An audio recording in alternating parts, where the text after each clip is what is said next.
Hello everyone, this is Mr. Elrod and welcome to another session of AP Human Geography Review. Today we're going to be looking at a couple of development models and theories in terms of economic development of countries and how they interact with each other in the global economy. So specifically we'll be looking at Rostow's model and the dependency theory. So like I said just a second ago, when we look at these two theories, really they're two competing theories that are trying to discuss and explain global economic development in as far as countries and how they're developing. And also, they're going to be looking at how countries relate to each other in terms of their development. Now, that's mainly a dependency theory. Rostow's models are going to look more at countries individually, but of course, it's difficult to look at countries and their economic development without thinking about their interaction with other countries around them. So if we look at Rostow's model of development, first of all, another term for it is called the modernization model. It was developed by a man by the name of Walt Rostow in 1960. And basically what he's trying to do is he's trying to explain why some countries develop and why some countries may not develop. I typically describe it as a prescription for development. It's something like if you follow these particular guidelines, then you will reach a certain level of development. So something like P90X. If you work out with Tony for 90 days, you're going to have rock hard abs. You're going to look like you're 30 years old like Tony does. You want to do your best and forget the rest. Or if you hang out with Jillian and do her exercise video or whatever. It's a prescription, an economics prescription for success and development. It's also based upon this idea that everyone or every country in the world has the capacity to develop. So really it's just based upon the decisions that that particular country is going to make for itself. And it's based upon classical liberal economic theory. And liberal economic theory is different from our modern conversation about maybe progressive liberals like we see in the United States. Liberal economic theory is more along the lines of free trade, pure capitalist form of economics, which again is going to be characterized more by an open, unfettered market where goods and services and people are able to uh, exchange their products freely and openly in the marketplace, and there is going to be very little to no government interference or involvement in that. So if we look at Rostow's model, now my purpose today is not to get into a very detailed discussion. And I might go over this a little bit, but basically he looks at countries and he says, well, look, every country goes through development 5 stages. So every country, of course, starts off in the traditional society. Uh, there are no countries today still in this traditional society stage. There might be people in the world in this traditional society stage. This is pretty much pre-economy, pre-civilization, subsistence lifestyle form of society. So again, we do not see any of those countries in our world today. Stage 2 is what's called the preconditions to take off. Basically, in this, you're laying the foundations for economic development in a country. So he talks about individuals and governments and maybe foreign groups investing in the infrastructure, whether it's the economic infrastructure, transportation infrastructure, the things necessary in order to get a country's economy going. Stage 3 is what's called the takeoff stage. This is the stage where we begin to see, typically in traditional sense of economic history, industrialization begins to happen. So there's movement taking place, people moving from the countryside to the cities to look for industrial jobs. We're looking at the exportation of goods to other countries to purchase the manufactured goods that are being produced by that particular country. Stage 4 is what's called the drive to maturity stage. So drive to maturity is when a country is now becoming more economically developed. You're seeing a growing middle class. People are becoming wealthier. They're beginning to purchase more goods.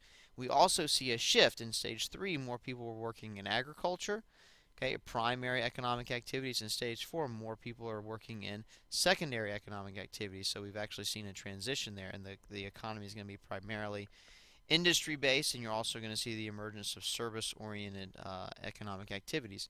Stage 5 is what's called the age of high mass consumption. Basically, is an economy that is driven by consumption, the mass consumption of moderately priced goods. That's the way I put it to my class. You have to have a large middle class that is going to be able to buy those moderately priced goods in high quantities.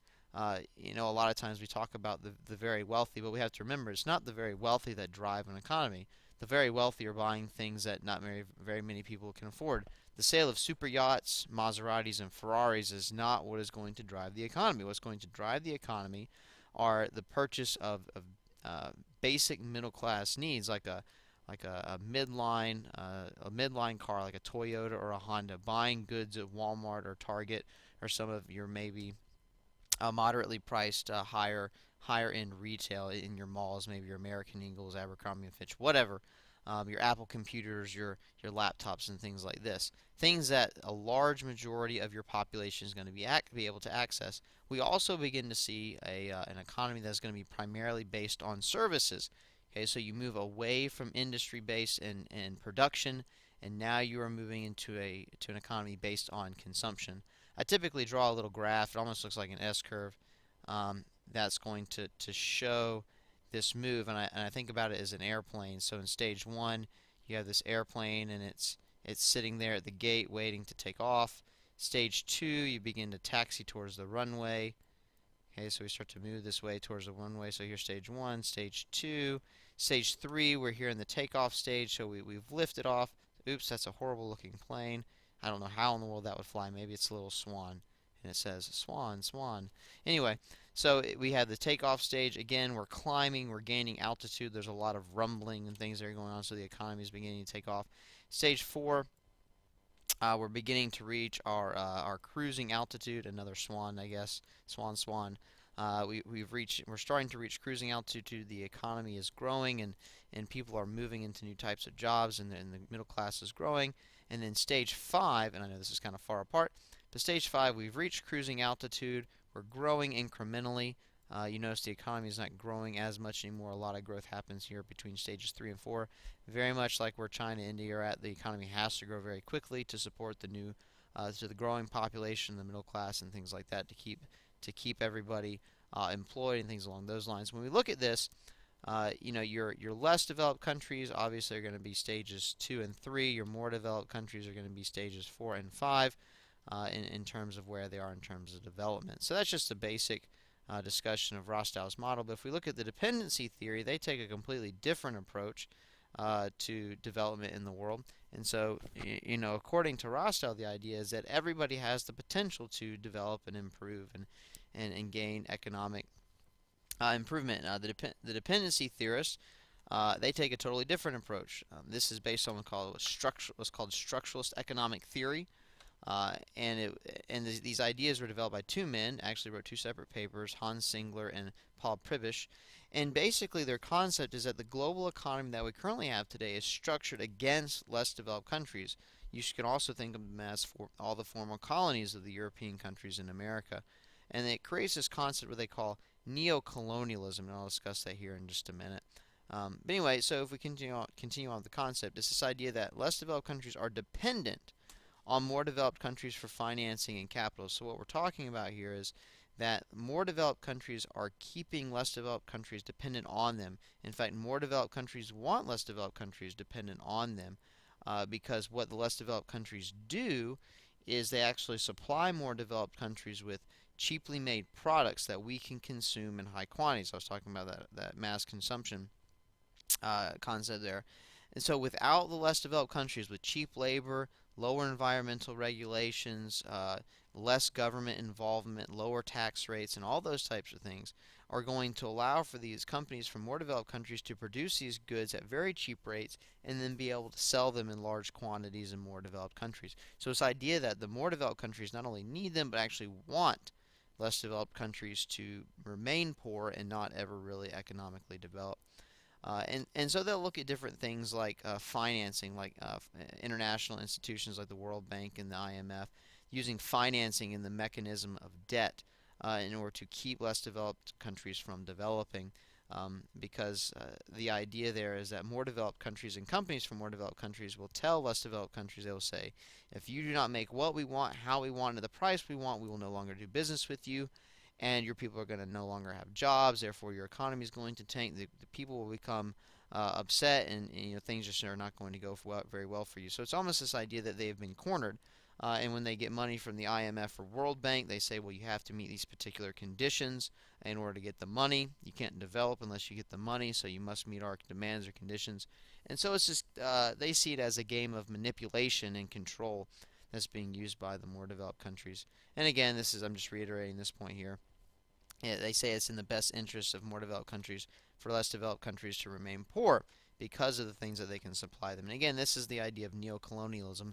No longer do European countries control less developed countries outright, but instead they do it through an economic means. So it's a new form of control. So a lot of times they'll use the core periphery model in order to illustrate this particular point. You should be familiar with this as the North Polar projection. And the North Polar projection is used to discuss the core periphery model. And so, of course, in this isn't going to be exactly accurate. So, the countries in the very center would be something like your core, okay? And of course, Australia is down here; it's outside of the core. And then the further we go out, we look at the periphery, okay?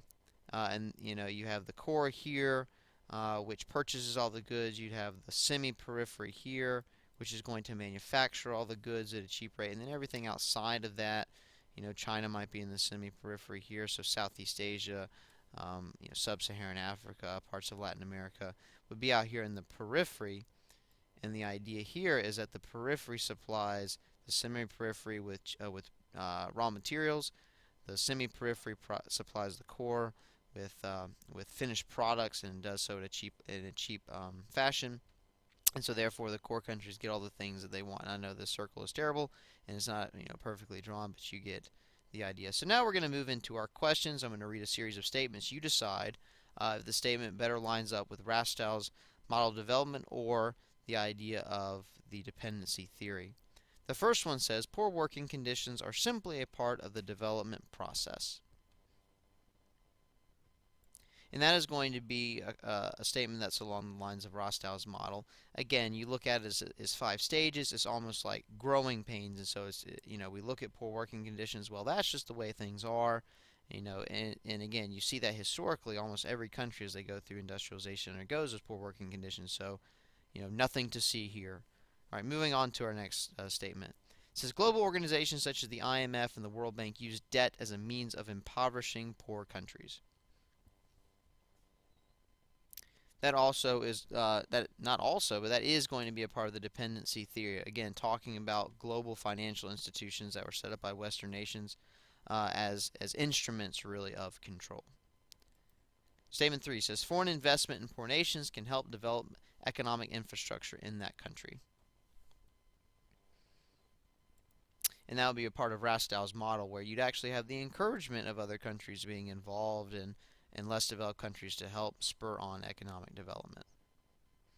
Statement 4 says poor countries would benefit from protectionist measures by their government.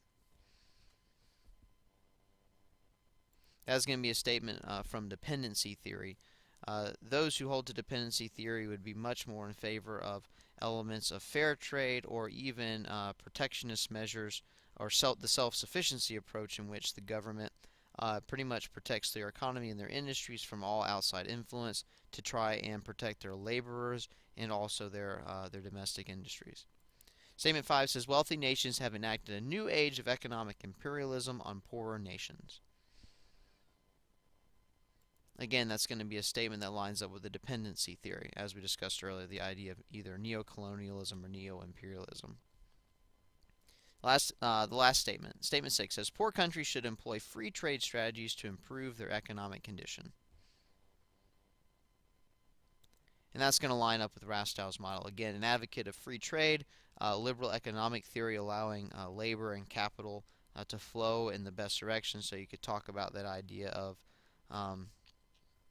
the comparative advantage, to where countries should do the things that they have decided advantage in. So anyway, that's just a brief overview and explanation of Rostow's model and the dependency theory with some questions to go along with it. Hope you found that to be helpful. As always, like, subscribe, share my videos. Give me some suggestions and let me know what you find to be helpful or not. And good luck studying for your test.